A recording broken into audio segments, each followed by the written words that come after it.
Moving to the next question, identify the fault in the given figure where T0 and T alpha represent the axial plane thickness at the hinge and the limb respectively। मैंने देखा है कि jam की जब मैं question solve कर रहा था तो रामसी क्लासिफिकेशन से रिलेटेड बहुत से क्वेश्चन आ रहे हैं, तो उसके लिए हम एक डिटेल लेक्चर बनाने वाले हैं जिसमें हम आपको डिटेल में बताएंगे कि कब कब किस किस फोल्ड का क्लासिफिकेशन कैसे कैसे लेते हैं, जो लिम्ब की थिकनेस है या फिर हिंज की थिकनेस है उससे कैसे कोरिलेशन होता है। तो उसके लिए इंतजार मत करिए, बहुत जल्दी वो लेक्चर आने वाला है और उसको करने के बाद रामसे से रिलेटेड जितने भी क्वेश्चन होंगे वो सॉल्व किए जाएंगे और ये आपका 2 नंबर का जैम का हो चाहे गेट का हो, सारे क्वेश्चन उसके आपके सॉल्व हो जाएंगे। तो अभी से रिलेटेड ये अगर हम बात करें तो यहाँ पे आप देख रहे हैं कि ये आपका क्लास 2 में आता है और क्लास 2 में आप देख रहे हैं कि यहाँ पे जो थिकनेस सेम है, आइसोगोनल्स आर पैरेलल और inside and outside are identify this is are the similar fate, क्योंकि यहाँ पे ये T0 T अल्फा ये आपका ये थिकनेस जो सेम है तो क्लास 2 आने की वजह से आपका ये सिमिलर फोल्ड हो जाता है। और डिटेल में जानने के लिए हम रामसे की क्लासिफिकेशन पूरा करेंगे, पूरा लेक्चर बनाया जाएगा, उसके बाद आपका उसका कोई भी क्वेश्चन आपका छूटेगा नहीं। ये बहुत ही आसान क्वेश्चन है। आपको जैसे पता है कि फॉल्ट के बारे में अगर आप बात करें तो जब फॉल्ट में आपका 2 तरह का फॉल्ट होता है, आपका एक जिसमें डिप दी होती है और जिसमें स्ट्राइक दी होती है। मतलब डिप के अलॉन्ग जब मूवमेंट होता है तो उसको डिप स्लिप फॉल्ट करते हैं, जब स्ट्राइक के अलॉन्ग मूवमेंट होता है तो उसको स्ट्राइक स्लिप फॉल्ट करते हैं। क्योंकि यहाँ पे आपको स्ट्राइक्शंस दिए गए, यहाँ पे दिए गए तो ये डिपिंग कर रहा है, इसका मतलब ये डिप स्लिप फॉल्ट हो गया जैसा कि आप देख रहे हैं। और उसके बाद आप देख रहे हैं कि इसमें हैंगिंग वॉल कहाँ है, फुट वॉल क्या है, ये आपका फॉल्ट है, फॉल्ट के एबव है आपका ये फुट, ये तो ये वॉल ऊपर है आपकी, ये वॉल नीचे है, तो नॉर्मल कंडीशन है, इसमें कोई अदर कंडीशन नहीं ना, तो ये आपका नॉर्मल फॉल्ट है। यहाँ पे आप देख सकते हैं ये आपके hanging wall move down with respect to footfall. अगर इसको याद करना है तो ये आपका ये जो फॉल्ट प्लेन है, फॉल्ट प्लेन के ऊपर जो वॉल होती है वो हैंग करती है, इसलिए हैंगिंग वॉल कहते हैं। और एच बाद में आता है तो वो हैंग कर जाएगा फुट वॉल के, तो यहाँ पे आपकी hanging wall moving down with respect to foot wall. और ये ऑब्जर्वेशन आपको हेल्प करती है कि जब इस तरह का होता है तो आपका नॉर्मल फॉल्ट होता है। अब नॉर्मल फॉल्ट के बाद आपका स्ट्राइक स्लिप फॉल्ट होता है, रिवर्स फॉल्ट होता है, थर्स्ट फॉल्ट होता है। जब इसका उल्टा केस होता है कि जब हैंगिंग वॉल ऊपर जाती है तो रिवर्स फॉल्ट होता है, जब लो एंगल रिवर्स फॉल्ट होता है, लो एंगल रिवर्स फॉल्ट होता है तो उसको थ्रस्ट फॉल्ट बोलते हैं। तो thrust fault is a type of reverse fault होता है। तो इन सारे के बारे में आपको पता चल गया। देखिए इस डिस्क्रिप्शन आपको सब पता होना चाहिए कि किसका क्या क्या मतलब है, उसके बाद आंसर लगाने में आसानी होती है। तो आपका आंसर ए हो गया। अब देखिए यहाँ पे इसमें क्या करना है, इन classic sedimentary the correct order of decrease grain size, हमको ग्रेन साइज डिक्रीज होना चाहिए। यहाँ पे आप देख रहे हैं सिल्ट है, क्ले है, फिर सिल्ट है, ये सैंड है। तो सैंड से पहले सिल्ट आ गया तो ये गलत हो गया, ये सिल्ट और क्ले आ गया तो ये भी गलत हो गया। ये ऑप्शन एक सही हो सकता है और ये ऑप्शन एक सही हो सकता है। अब हमारे पास ये देखना है कि कोबल, ग्रेन्यूल और ग्रेन्यूल पेबल ये क्या है, ग्रेन्यूल क्या है ये देखना पड़ेगा। ये थोड़ा नया टर्म है, इन्होंने आपको कंफ्यूज करने के लिए डाला है। तो इसके लिए हम एक क्लासिफिकेशन चार्ट देखते हैं। तो यहाँ पे आप देखते हैं कि ग्रेन्यूल आपका पेबल के सबसे नीचे आ रहा है, तो आपका कोर्स पेबल ऊपर है, फिर ग्रेन्यूल है। इसका मतलब पेबल पहले आएगा फिर ग्रेन्यूल बाद में आएगा। तो आपने सीरीज देख ही ली कि आपका कैसे सीरीज आ रहा था, आपका बोल्डर्स, कोबल, पेबल, फिर पेबल के बाद ग्रेन्यूल है, फिर ग्रेन्यूल के बाद आपका सैंड, सिल्ट और क्ले है। तो यहाँ पे हम देखते हैं तो हमारा यहाँ पे ग्रेन्यूल से पहले पेबल तो नहीं है बट उससे कोबल है, तो ये सीरीज हो गया हमारी cobble, granule, silt and clay. तो ये हमारा आंसर सी हो गया। और उसके बाद आगे मूव करते हैं। यहाँ पे ग्रेन्यूल के बारे में थोड़ा सा डिफिनेशन लिखी हुई है कि ग्रेन्यूल होता क्या है, वो हम नहीं जानते, वो आप कहीं से भी आराम से पढ़ सकते हैं। हम आपको बस वही समझा रहे हैं कि अपने जो आपने अभी तक जितना पढ़ा है उसी को नॉलेज को यूज़ करके आप बहुत आसानी से सारे सवाल को हल कर सकते हैं, सॉल्व कर सकते हैं। अगेन फिर हमको मैचिंग वाला आ गया है कि इसमें असिमेट्रिक रिपल क्या होता है। चलिए हम एक एक चीज़ के बारे में डिटेल में देख लेते हैं कि ये होता क्या है, तो आपको आसानी से समझ में आ जाएगा कि ऑप्शंस क्या होंगे। जो असिमेट्रिक रिपल होते हैं ये it is created by one way current जब मूव करती है तो असिमेट्रिक रिपल करते हैं। उसमें क्या होता है कि डिपोजिशन होता जाता है, या जो बेड लोड होते हैं उसका ट्रांसपोर्टेशन होता है और सेडिमेंटेशन होते हैं तो डिपॉजिट होता है।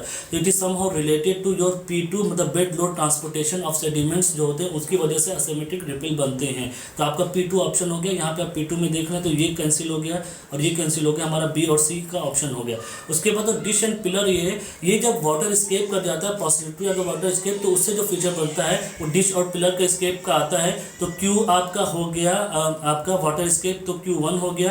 तो इसमें देख लिया आपका Q1 कौन सा, Q1 दोनों में है। तो आगे बढ़ते हैं, और R4 भी दोनों में है। तो R4 तो आपका स्कोरिंग बाय टर्बिडिटी करंट हो गया। अब वेवी बेडिंग की बात करते हैं तो wavy bedding is fluctuated current, it is traction deposit and suspension fall out is almost equal, तो it is related to traction and suspension.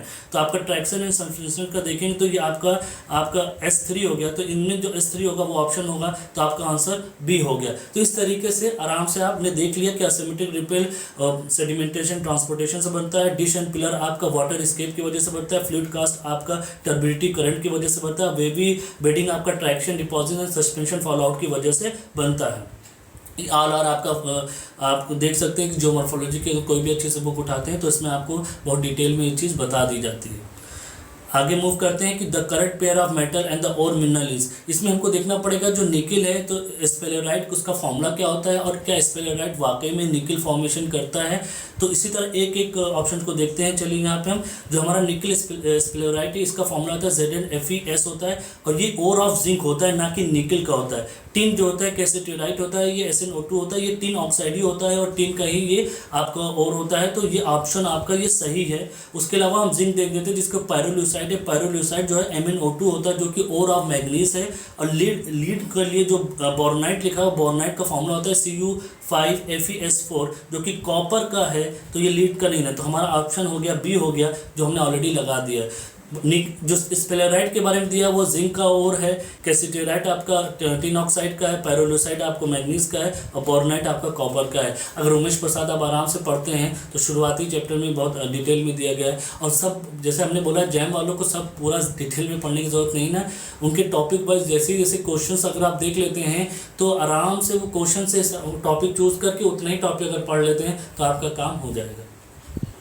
Moving to the next question, फिर से मैचिंग वाला हमारा कि डायमंड कहाँ पे पाया जाता है, आयरन कहाँ पाया जाता है, फ्लोराइड। तो चलिए एक एक डिटेल में हम देखते हैं। मलेंज खंड में जो आपका होता है, मलेंज खंड का अगर आपने नाम सुना होगा तो ये कॉपर माइन के लिए मशहूर है। तो मलेंज खंड इज रिलेटेड टू कॉपर, तो आपका S1 हो गया। फिर से देखते हैं S1 हमारा इसमें है तो ये हमारा कैंसिल आउट हो गया। अब हमारा ऑप्शन या तो A होगा या तो D होगा। वज्रकुर किम्बरलाइट फील्ड होता है, आपको पता है कि kimberlite is related to diamond. जहाँ पे भी आपको किम्बरलाइट दिखे इसका मतलब वो डायमंड से रिलेटेड है। तो वज्रकरूर आपका डायमंड से रिलेटेड है, तो आपका ये आपका P2 हो गया। तो इसमें आप देख सकते हैं P2, तो ऑप्शन तो हमारा D हो गया। उसके अलावा भी और हम देख देते हैं कि दल्ली राजहारा ये टाउन है बलोद डिस्ट्रिक्ट छत्तीसगढ़ में जो कि फेमस फॉर आयरन ओर है। और अंबा डोंगर आपका फ्लोराइड डिपॉजिट है। तो आप देख सकते हैं अंबा डोंगर आपका फ्लोराइड डिपॉजिट है। तो 4 का R4 हो गया, यहाँ पे R4 है आपका और S1 है। S1 मतलब आपका मलेंजखंड हो गया। फिर आपका दल्ली वाला आपका आयरन का था, तो ये आपका Q3 हो गया। तो ये Q3 हो गया। तो ऑप्शन तो हमने पहले ही लगा दिए थे, 2 के बाद ही आपको पता चल गया था। बाकी हमने डिटेल में आपको बता दिया ताकि अगर इस तरह के और क्वेश्चन है तो आप उसको लगा सकें। डी ऑप्शन हो गया आपका। अब यहाँ पे हमको देखना है कि ये मिनरल सीक्वेंस जो है arrange in the order of increasing degree of sharing of SiO4 tetrahedra, मतलब सबसे ज़्यादा शेयरिंग SiO4 की किसमें होती है। आपको पता है ओलिविन जो होता है MgFe2Si4, इसमें no oxygen of silicon tetrahedra share होता है। इसका मतलब ये शेयरिंग इसकी 0 है। तो ओलिविन हमारा पहला ऑप्शन होगा, तो ये हमारा कैंसिल आउट हो गया।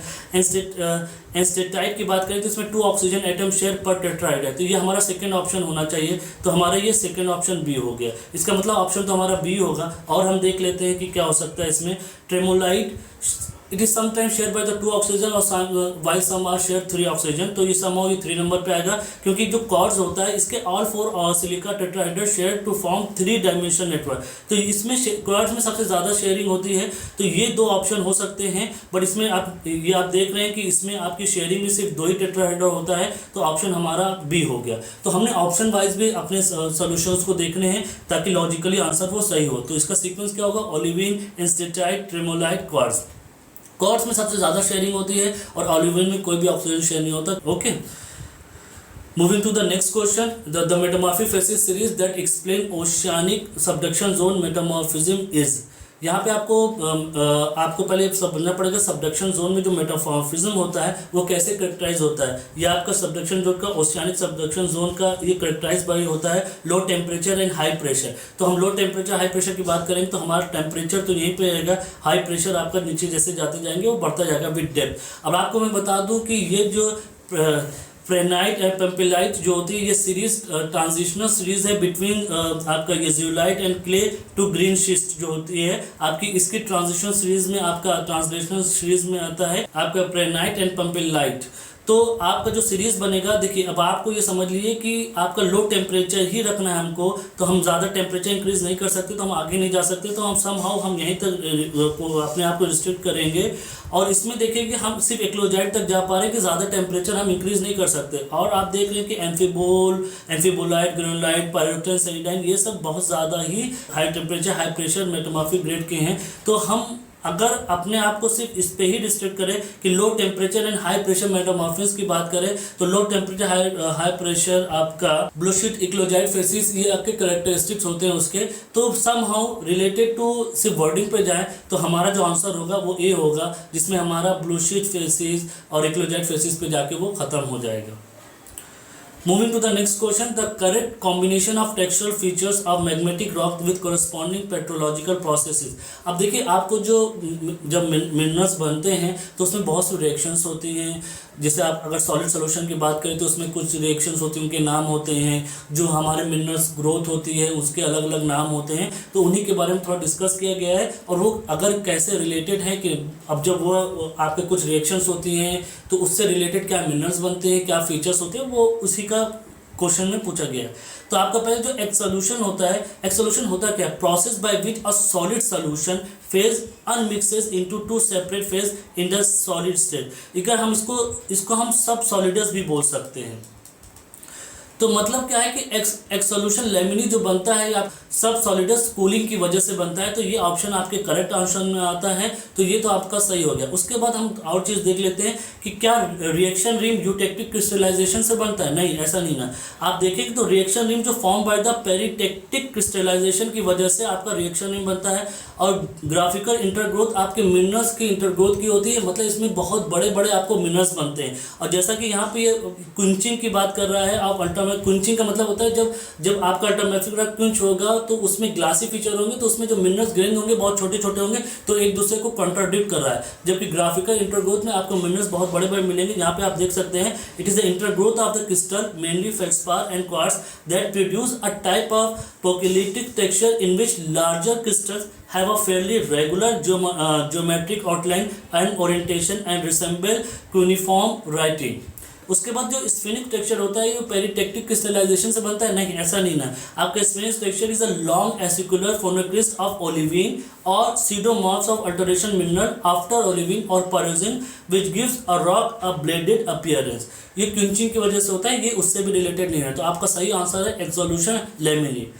Moving to the next question, हमारा 25वां क्वेश्चन है। ये बहुत अच्छा क्वेश्चन है, बहुत आसान है। इसमें आपको बताना है कि ये जो रॉक का दिया गया है, a volcanic rock consisting of alkali feldspar, इसमें आपका एल्कली फेल्डस्पार 70% है, सोडिक प्लेजियोक्लेस 10% है और नेफ्लिन 20% है। QAPF जो आपका यहाँ पे ट्राइंगल दिया गया है, इसमें अगर आप देखेंगे तो इसमें कॉर्ड्स नदारत है, कॉर्ड्स नहीं है। तो हमको सिर्फ नीचे की बात करना पड़े, अल्कलाई प्लेजियोक्लेस और फेल्डस्पाथाइड, जो कि यहाँ पे नेफ्लिन के बारे में बात कर रहे हैं, तो ये फेल्डस्पाथाइड में आता है। तो हमको सिर्फ अब जब हम इसका क्लासिफिकेशन करना है तो हमको नीचे का ट्राइंगल देखना है और हम एक एक चीज़ को प्लॉट करेंगे। और आपको पता है कि इस तरह के ट्राइंगल में जहाँ पे ये आपका सेंटर होता है, ये वाला, इसमें आपके जो मिनरल्स की कंपोजिशन होता है वो 100% होता है। तो जब आप मूव करते हैं तो वो आपका कंपोजिशन घटता जाता है। तो यहाँ पे अल्कलाई ऑर्थोक्लेस 100% होगा, प्लेजियोक्लेस यहाँ पे 100% होगा, ये आपका यहाँ पे 100% हो गया। चलिए अब हम एक एक को प्लॉट करते हैं। हमको 70% दिया गया है आपका ऑर्थोक्लेस, यहाँ पे आप देख सकते हैं। फिर उसके बाद हमारा ये सोडिक था, आपका सोडिक कितना था आपका 10%, तो यहाँ से आप देख रहे हैं ये 100% है, तो ये 10% है। फिर उसके बाद आपका नेफ्लिन यहाँ से बात कर रहे हैं तो ये 100% है, तो 20% यहाँ पे आया। तो ये सारे के सारे अगर आप देखेंगे तो यहाँ पे आपको कहाँ पे काट रहे हैं आप देख लीजिए। फिर से यहाँ पे 70% 10% ये आपका काटने के बाद फोनोलाइट पे आता है। तो इसका आपका जो आंसर होगा ये फोनोलाइट होगा। मैंने आपको प्लॉट करके भी दिखा दिया। चलिए हम नेक्स्ट क्वेश्चन की तरफ मूव करते हैं। तो यहाँ पे हमको क्या करना है, match the name of the granite in group 1 with the corresponding craton in group 2। आपको जैसे पता है कि क्लोस्फेट ग्रेनाइट जो होता है आपका धारवाड़ में होता है, तो ये आपका P3 हो गया। P3 कहाँ पे आ रहा है आपका, ये B में और C में है, तो A आपका कैंसिल हो गया। फिर उसके बाद बेराज ग्रेनाइट आपका अरावली क्रेटर में पाया जाता है आपका, तो यह आपका Q3 हो गया। तो इसमें Q4 हो गया, तो अभी भी Q4 ही चल रहा है हमारे पास। डोंगरगढ़ ग्रेनाइट आपका बस्तर क्रेटॉन में होता है, सॉरी फॉर दैट। क्रेटन में होता है आपका बस्तर क्रेटन में, तो ये आपका बस्तर में चला गया, तो आपका ये R2 हो गया, ये R2 हो गया, तो यही आंसर आपका हो गया B2। लास्ट में आपका मयूरभंज ग्रेनाइट हो गया, तो वो सिंहभूम क्रेटन में पाया जाता है आपका। अब देखिए इसमें क्या है कि आप क्या क्या पढ़ेंगे जो आपको याद होना चाहिए। तो जैसा कि मैंने बताया कि अभी तक हम लोग जो क्वेश्चन आंसर सीरीज बनाई है, जो उसका एनालिसिस किया था जैम में, जो आपको दिखाया था, उसमें आपको पूरी स्ट्रेटिग्राफी पढ़ने की जरूरत नहीं थी, न पूरी प्लेंटोलॉजी पढ़ने की जरूरत नहीं थी। जो मेन में कवर कर रहे हैं सेक्शन, उसका एक अलग से लेक्चर बनाया जा रहा है, वो जल्द ही आपको डिलीवर कर दिया जाएगा with short notes. Moving to the next question, यहाँ पे आपको कोरिलेट करना है कि जो डिसकॉन्टिन्यूटी है वो कैसे कैसे रिलेटेड है। आपको पता है जो मेन डिसकॉन्टिन्यूटी है, अगर हम लेयर की बात करें तो लेयर में आपका क्या आता है, क्रस्ट, मेंटल एंड कोर। तो यहाँ पे आपको मेन दो डिसकॉन्टिन्यूटी होगी, क्रस्ट से मेंटल के बीच में और मेंटल से कोर के बीच में। तो आपको पता है ये मोरोविच डिसकॉन्टिन्यूटी होती है और यहाँ पे गटनबर्ग डिसकॉन्टिन्यूटी होती है। तो हमको इसको याद करने तक MG है। उसके अलावा और सेकेंडरी डिसकॉन्टिन्यूटी होती है कि क्रस्ट के बीच में डिसकॉन्टिन्यूटी है, मेंटल के बीच में डिसकॉन्टिन्यूटी है और कोर के बीच में डिसकॉन्टिन्यूटी है। मगर पहले जो मेन दो है वो MG है, मतलब मोरोविसिस जो क्रस्ट और मेंटल के बीच में है, और मेंटल और कोर के बीच में गटनबर्ग डिसकॉन्टिन्यूटी है। फिर भी हम एक एक डिटेल में देखते हैं कि कौन कौन सी क्या क्या है। पहले हम आपको मोरोविसिस के बारे में बता दें। मोरोविसिस क्यों है, इसका मतलब ये किसके किसके बीच में, क्रस्ट और मेंटल के बीच में। तो हमारा ऑप्शन क्या है, क्रस्ट एंड अपर मेंटल, ये हो गया Q2। Q2 आपका किस में आ रहा है, ये Q2 हो गया, ये Q2 हो गया, ये Q2 हो गया, तो अभी ये एक्सक्लूड हो गया। उसके बाद आपको गटनबर्ग डिसकॉन्टिन्यूटी पता है वो किसके किसके बीच में होती है, मेंटल और कोर के बीच में। तो यहाँ पे मेंटल देख रहे हैं, ये लोअर मेंटल आउटर कोर के बीच में हो गया आपका, ये वाला आपका R1। जिसमें R1 कहाँ पे आ रहा है आपका, ये R1 हो गया, तो ऑप्शन तो आपका A हो गया। उसके बाद आप देख ले कोनार्ड डिसकॉन्टिन्यूटी जो होती है आपकी, वो जो आपका इनर आपका अपर क्रस्ट और लोअर क्रस्ट के बीच की जो डिसकॉन्टिन्यूटी होती है, उसके बीच में जिसे लोअर एंड अपर क्रस्ट के बीच में जो डिसकॉन्टिन्यूटी होती है वो कोनार्ड डिसकॉन्टिन्यूटी होती है। तो P4 हो गया, यहाँ पे आप P4 देख रहे हैं। और लेहमैन डिसकॉन्टिन्यूटी आपकी जो होती है, जो लास्ट बच गया आपका इनर और आउटर कोर के बीच में जो डिसकॉन्टिन्यूटी होती है वो लेहमैन डिसकॉन्टिन्यूटी है। तो आपने देख लिया कितनी आसानी से इस क्वेश्चन को हम लोगों ने सॉल्व कर लिया। Moving to the next question, ये आपका चूज द करेक्ट स्टेटमेंट। इसमें करेक्ट स्टेटमेंट क्या होगा, आप यहाँ पे कह रहे हैं कि porosity of the weathering grain. देखिए आप जैसा वेदरिंग ग्रेनाइट की बात करते हैं, ये क्रिस्टलाइन ग्रेनाइट है। क्रिस्टलाइन ग्रेनाइट का मतलब इसकी जो पोरोसिटी होगी, इसमें पोरोसिटी आपकी 0 होगी as compare to weathering granite. तो ये स्टेटमेंट आपका रॉन्ग हो गया। Coarse sand have high porosity and high permeability. तो इसमें सिर्फ सैंड की बात कर रहे हैं, तो हाँ ये होगा ही होगा, क्योंकि जो सैंड में भी यहाँ पे कोर्स सैंड दिया है, तो कोर्स सैंड की जो पोरोसिटी होती है और परमेबिलिटी होती है वो हाई होती है। Clay have high porosity, no, clay की पोरोसिटी हाई नहीं होती है, और परमेबिलिटी तो उसकी बहुत ही लो होती है। आप इसमें हम बीइंग जियोलॉजिस्ट और हम कंस्ट्रक्शन में भी काम करते हैं, तो हमको पता है कि जब हम लोग परमेबिलिटी क्ले को, जब भी क्ले कहीं पे इनकाउंटर होती है तो बहुत डिफिकल्ट होता है कंस्ट्रक्शन करना। और क्ले में अगर आप कोई भी टेस्ट करते हैं रिलेटेड टू वाटर, तो उसमें बहुत ज़्यादा टाइम लगता है। तो ये भी ऑप्शन आपका गलत है।